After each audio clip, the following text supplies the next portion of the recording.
Welcome back, ladies and gentlemen. As you can clearly tell, I'm not parked somewhere in my car. I tried filming this episode a few times and never had the luck that I needed with the weather. Thankfully, a friend of mine is letting me use their apartment while I'm back in Denver so I can get this video done on time. And this is a really special video for me to make. It marks 1 full year on YouTube. I don't think it's quite sunk in yet, but I can say it's a huge accomplishment for me. Almost 4 years ago, I tried YouTube, and after a few episodes, I just fell off. After moving to Colorado, I tried an episode or two, and I couldn't get into the rhythm. 1 year ago, things finally came together, and I'm proud to be standing right here making the final part of this 4-part series to mark this occasion. None of it would be possible without the support, kind words, and the growing community over the past year. So to all of my viewers, subscribers, and new friends, sincerely, thank you. Thank you. In this video, I'm going to briefly go over the stats and progress, revenue streams, evaluating past and future goals, and the challenges from the past year. So whether you're looking at starting a YouTube channel yourself or for landscape photography or another subject completely, there should be something in here for you. So let's get started.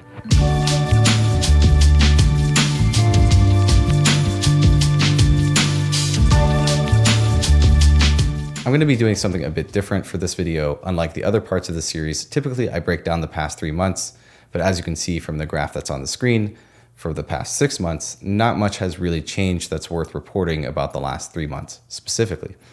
Things to note are that there are definitely a week or two period where I had trouble producing content because of some personal stuff going on in my life. I still managed to post videos during that period, but one was just an update video, and one that actually did well was just a video from a few years ago. So instead of spending a bunch of time on the last 3 months for stats, let's take a look at the entire year as a whole. This is a 1-year update video, after all. Looking at the raw stats, this is when a video of mine got heavily suggested by YouTube and carried most of the momentum and growth for this channel. I actually break this down in part 2 of the series if you're really interested, which you can check out here, and you can check out all of those stats. That video was a blessing and a bit of a curse. Obviously, growth in any form is welcomed and very appreciated, so I don't want to give off the impression that I take it for granted in the slightest. The inherent issue, though, is that many of the followers I have gained through that one video or videos like it are looking for content specifically related to it, Lightroom tutorials or quick tricks, those kind of things. I could lean into that, like many YouTube advice videos suggest, by making the content that my viewers want to see. But to be honest, that isn't why I make videos. I make videos that mean something to both myself and hopefully my audience as well. Yes, I will still make editing videos, but there's so much more to photography than that. There just is. When I was presented with the moment to swing into making more and more editing content, I asked myself, is this really what I want my channel to be about? The truth was no, it wasn't. I knew if I had catered towards what was doing well algorithmically, that I would be miserable within 6 months down the road, realizing I was making content that I just didn't mean anything to me because it got more views or more revenue.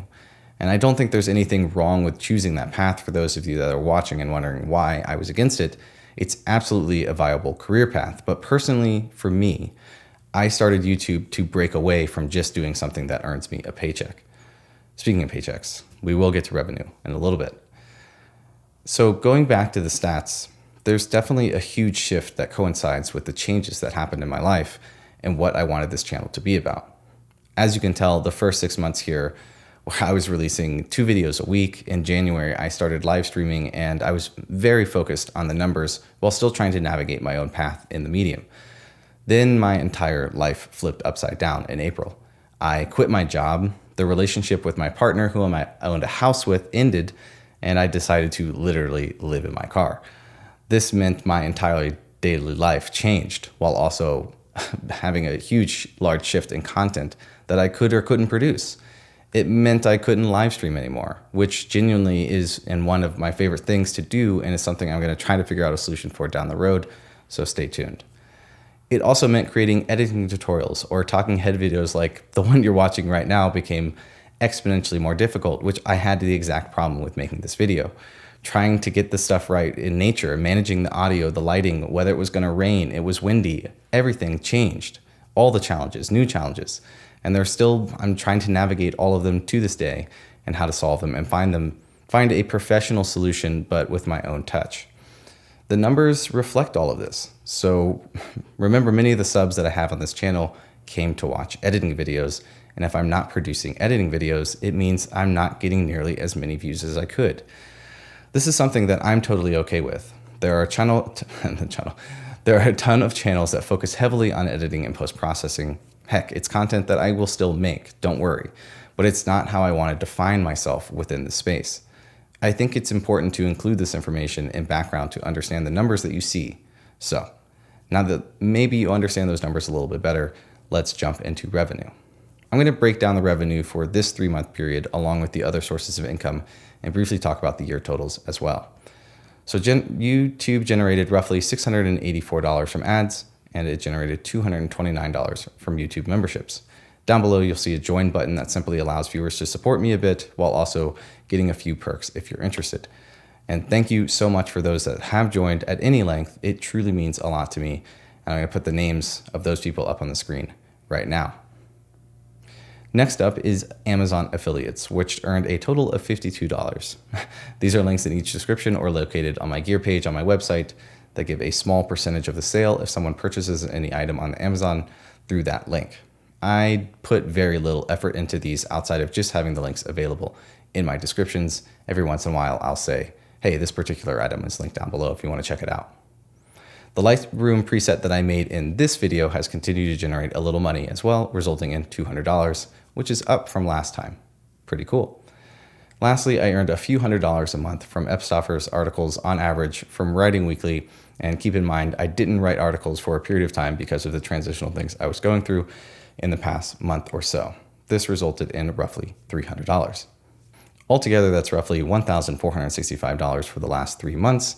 And for the year total, that gives me roughly $4,000 for YouTube ads and memberships.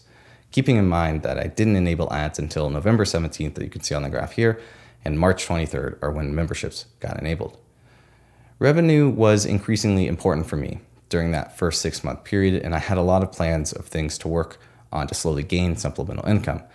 I'll be very transparent here and admit that after everything that changed in my life, I focused a lot less on revenue and more on just making content, adjusting or transitioning on how to make content on the road and getting my life settled into my car.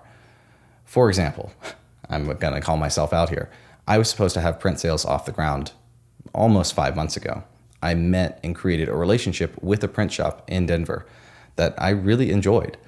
But when everything changed, my workflow of being able to see every print before it was delivered wasn't possible, which was important to me. I couldn't print my own work from home either, nor did I have direct access to that print shop anymore. And I didn't know what to do. This is one bump in the road that I'm still working on navigating. And what I will likely have to do is sacrifice a bit of my creative control, trust that the prints that the print shop makes are what I want and delivers them in a way that I agree with. Another example, I ordered shirts with the design that you see at the intro for my videos on them, and I didn't like the results, but I never got around to finding a designer that matched the quality I was looking for. This is something I also want to figure out sooner rather than later. But again, it's quite challenging when I don't have a permanent shipping address, or the fact that I can't order the shirts in bulk and ship them myself. I think that you get the point, and it's important to note how my priority shifted, and the numbers absolutely reflect that when you look at the graphs. I'd say if you measure success by revenue or subscriber count, it's pretty clear that the last 6 months haven't been nearly as successful as the first 6 months. But if happiness, fulfillment, and connectedness to my content that I'm producing is a measurement, then I can confidently say that things have gone quite successful. So my goals for the future are to make better content, monetize for sustainability, and most importantly, wake up fully present for the moments that I'm living. Reminding myself just how amazing it is that this job never feels like work, and how much appreciation I have for each and every one of you that takes the time to watch, comment, support, and actually genuinely care about me. I cannot thank you enough, sincerely, and I can't wait for what the future holds. So, thank you again, and I'll see you again next week. Later. Recording.